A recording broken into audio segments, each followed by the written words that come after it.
Halo semuanya, jadi setelah sebelumnya kita bahas saham BBNI sama BMRI, nah kali ini kita akan bahas saham perbankan satu lagi yaitu BBCA. So gimana nih kinerjanya BBCA tahun 2021 dan apakah di harga sekarang ini saham BBCA masih layak untuk invest? Sebelum kita mulai, gue nggak pernah bosan ngingetin kalian untuk subscribe dan tekan lonceng notifikasi supaya bisa bantu channel ini untuk terus tumbuh. Oke kalau gitu, langsung aja kita mulai. Intro.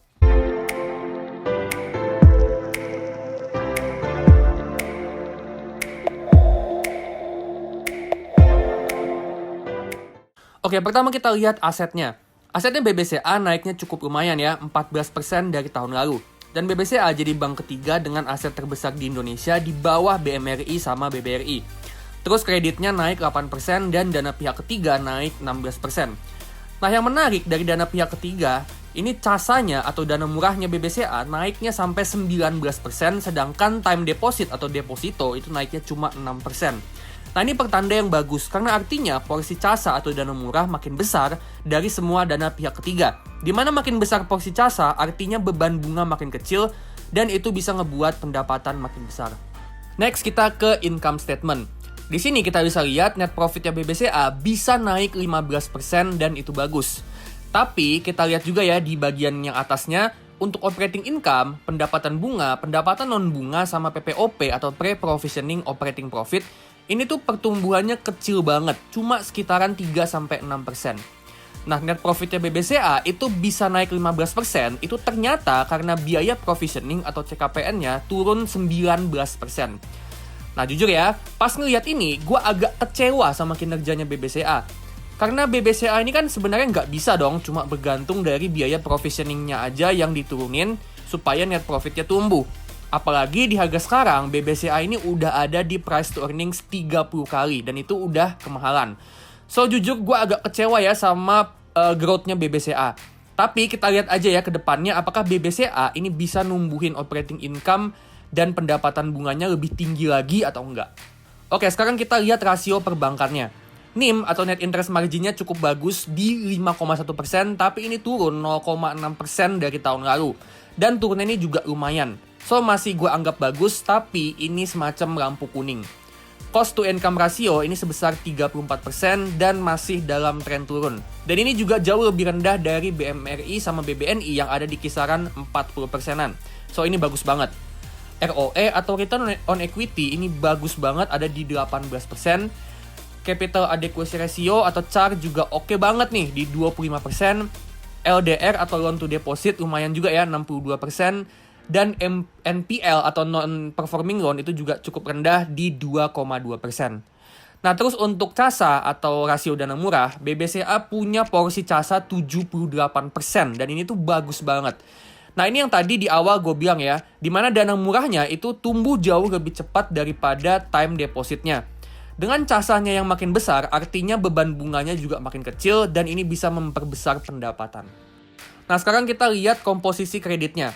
Komposisi kredit BBCA itu yang paling besar ada di segmen korporasi ya, 45%. Terus yang kedua diikuti segmen komersil sama UKM.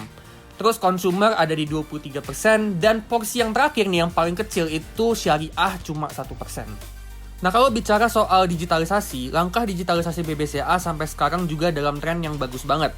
Transaksi di mobile dan internet banking yang terjadi di aplikasi BCA Mobile, BCA Internet Banking, dan Blue, bank digitalnya BBCA, ini naiknya kencang banget. Transaksi mobile naik 58% dan internet naik 31%. Terus juga untuk komposisi transaksi mobile dan internet ini yang paling dominan dan juga masih dalam tren naik. Dan transaksi di ATM dan kantor cabang itu turun. Ya, kita bisa lihat di sini. Kalau tren digitalisasi ini bisa jalan terus, bisa kayak gini terus, ini bisa menghemat beban operasionalnya BCA. Karena mereka bisa aja menutup beberapa mesin ATM dan kantor cabang mereka. Terus juga dengan makin gampangnya bikin rekening BCA dengan adanya bank digital gitu ya. Ini bisa juga memperbesar casa atau rasio dana murah. Dimana seperti yang tadi udah gue bilang, makin banyak casa artinya beban bunga makin kecil dan pendapatan bunganya bisa makin besar. Nah sekarang kita akan hitung berapa sih harga wajar untuk saham BBCA. Dan di harga sekarang ini apakah waktunya beli saham BBCA. Untuk hitung harga wajarnya, kita pakai metode discounted dividend. Jadi di sini kita akan hitung dividen-dividen yang akan dihasilkan BBCA di masa depan dan perkiraan harga saham BBCA di masa depan. Terus dividen sama harga saham BBCA di masa depan ini akan kita tarik mundur ke masa sekarang dengan return investasi yang kita mau dari saham BBCA.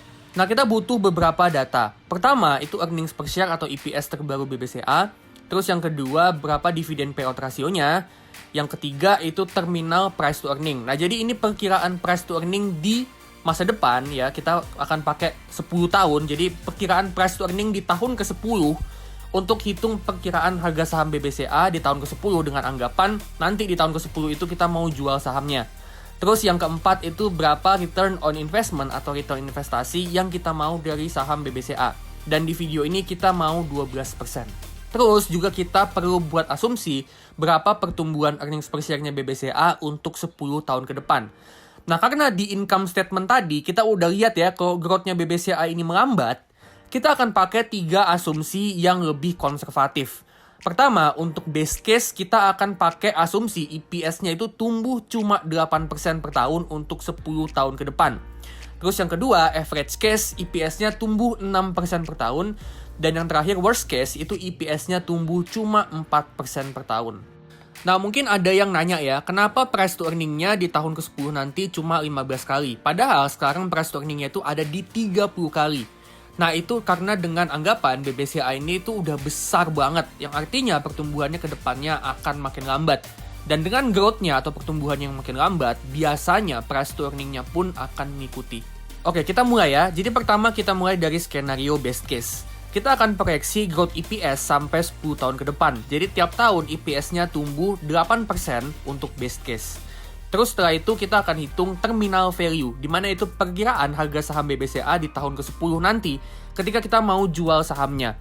Caranya itu kita ambil EPS di tahun ke-10 yang tadi udah kita proyeksiin, terus dikaliin sama terminal price to earning 15 kali. Setelah ketemu terminal value, kita akan hitung tiap dividen di tiap tahunnya. Caranya tinggal kita kali EPS di tiap tahun dengan dividen payout ratio. Next, kita akan tarik mundur nilai dividen di masa depan dan terminal value-nya ke masa sekarang dengan return on investment yang kita mau 12%. Kita sebut itu discounted dividend sama discounted terminal value. Caranya, dividen tiap tahun itu kita bagi dengan 1 plus return on investment dipangkatin tahunnya. Terminal value juga sama, ambil terminal value-nya terus bagi dengan 1 plus return on investment dipangkatin 10. Nah, dari sini kita bisa ketemu discounted dividend dan discounted terminal value. Dan dari sini kita bisa totalin semuanya dan ketemu harga wajarnya BBCA untuk skenario best case itu ada di, gue yakin kalian pasti kaget, di kisaran 3.700. Jauh banget ya bedanya ya, setengahnya dari harganya yang sekarang.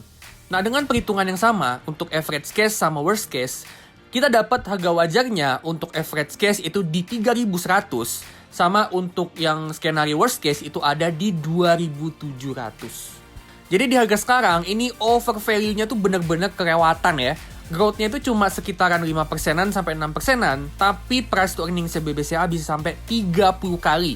Ya mungkin ini karena banyak yang percaya kalau saham BBCA akan naik terus secara jangka panjang. Padahal sebenarnya sama sekali nggak ada jaminan. Nah, mungkin beberapa dari kalian nganggep kalau gue terlalu konservatif kalau cuma pakai growth 8% aja. Oke, kita akan pakai discounted dividend lagi. Kali ini dengan asumsi EPS growth-nya kita naikin jadi 12% per tahun.